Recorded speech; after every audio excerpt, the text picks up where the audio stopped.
আসসালামু আলাইকুম এভরিওয়ান, মার্জিয়াস ক্রাফটে সবাইকে স্বাগত।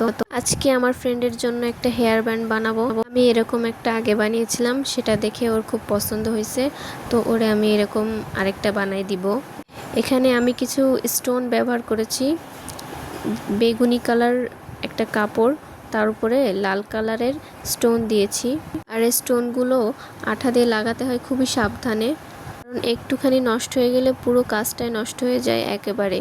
তো আমি খুব সাবধানতার সাথে আস্তে আস্তে করে পুরোটা কমপ্লিট করলাম।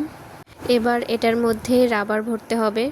এই হেয়ার ব্যান্ডগুলোর ক্ষেত্রে সবসময় আমি এই চিকুন রাবারটা ব্যবহার করি। মোটা রাবার দিলে একদমই ভালো দেখাবে না এবং কিছুদিন পর আর পরা যাবে না। রাবার ঢোকানোটা খুবই ইজি একটা কাজ। আর রাবার ঢোকানোর পর অবশ্যই যে মুখ দিয়ে ঢোকানো হয়েছে, মানে যেখান থেকে ছিদ্র করে রাবারটা ঢোকানো হয়েছে, সেই ছিদ্রটা অবশ্যই সুই সুতা দিয়ে বন্ধ করে দিতে হবে। যেহেতু এটা সিল্ক টাইপের কাপড়, তো এই টাইপের কাপড়ে যদি মুখ না বন্ধ করা হয় তাহলে সুতা খুলে সমস্তটাই খুলে যাবে আস্তে আস্তে। তো এই দেখেন, কথা বলতে বলতে পুরোটা শেষ হয়ে গেল। And this is the final look. কেমন হয়েছে সবাই জানাবেন। আল্লাহ হাফেজ, সবাইকে ভালো থাকবেন।